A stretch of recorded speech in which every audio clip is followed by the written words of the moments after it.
When people mention the incident of Taif, they usually summarize it in one line, that the Prophet, peace be upon him, went there and was rejected. But that leaves out most of what actually matters. Because when you follow the full sequence of what happened, you begin to understand not just the event itself, but how he dealt with difficulty.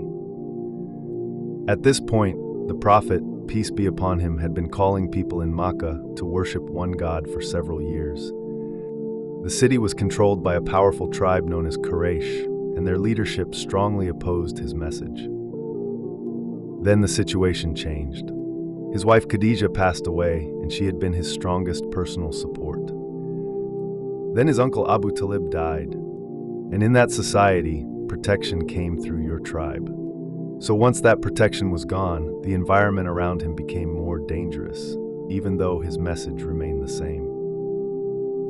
So instead of stopping, he looked for another place where the message could be accepted. Taif was a nearby city with its own leadership and influence. If they accepted what he was calling to, it could provide both support and protection. So this journey was not random. It was a deliberate attempt to move the message forward. He did not travel with a group or gather supporters. He went with one companion, Zayd ibn Haritha.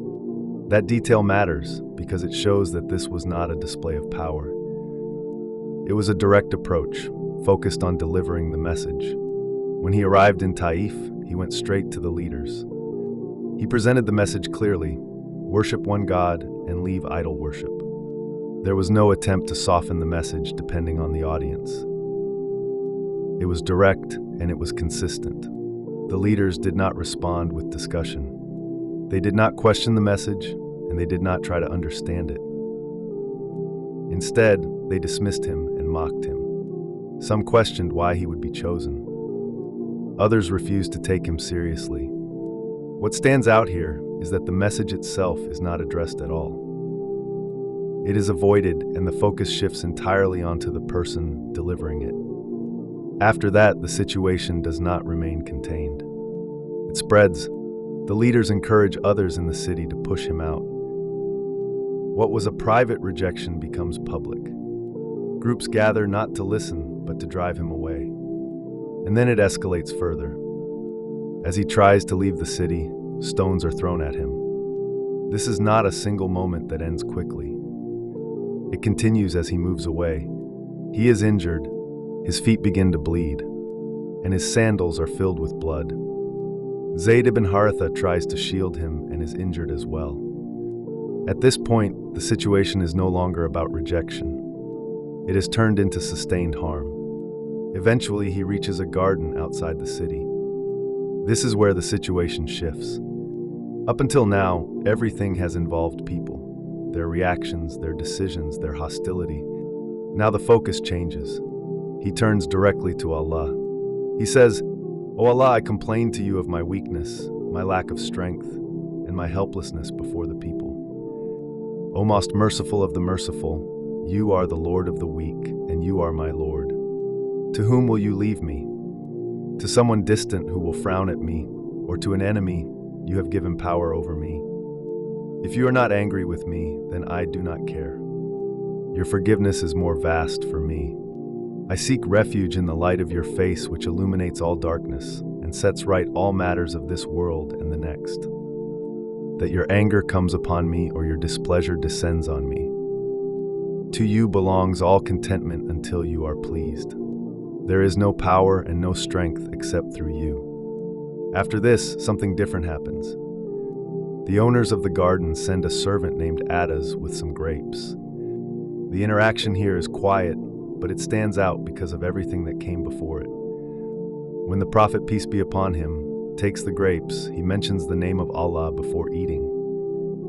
Adas notices this immediately, because it is not something he is used to hearing. So he asks him about it. The Prophet, peace be upon him, asks where he is from.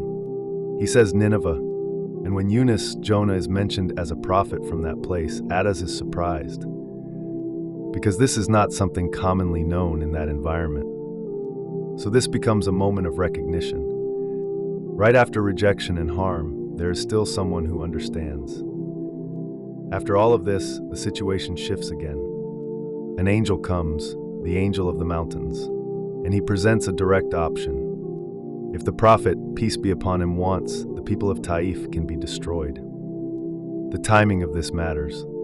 This offer comes immediately after rejection, injury, and humiliation, at a moment where responding with punishment would seem justified. But the response is not what you would expect. He refuses, and instead he says that he hopes that from their descendants there will be people who worship Allah alone. So, the focus moves away from what they have done to what could come after. After Taif, the difficulty does not end. He cannot simply return to Makkah because he no longer has protection there. So he seeks protection from different leaders. Some refuse. Eventually, Mutim ibn Adi agrees to give him protection. Only then is he able to enter Makkah safely. When you look at the entire sequence, a pattern becomes clear. He does not stop when the situation becomes difficult. He looks for another way forward. When he is rejected, he does not respond with anger. When he is harmed, he does not seek revenge. And even after everything, he continues with the same message. So Taif is not just an event where he was rejected. It shows how he dealt with rejection, difficulty, and opportunity. And that is why understanding it properly matters.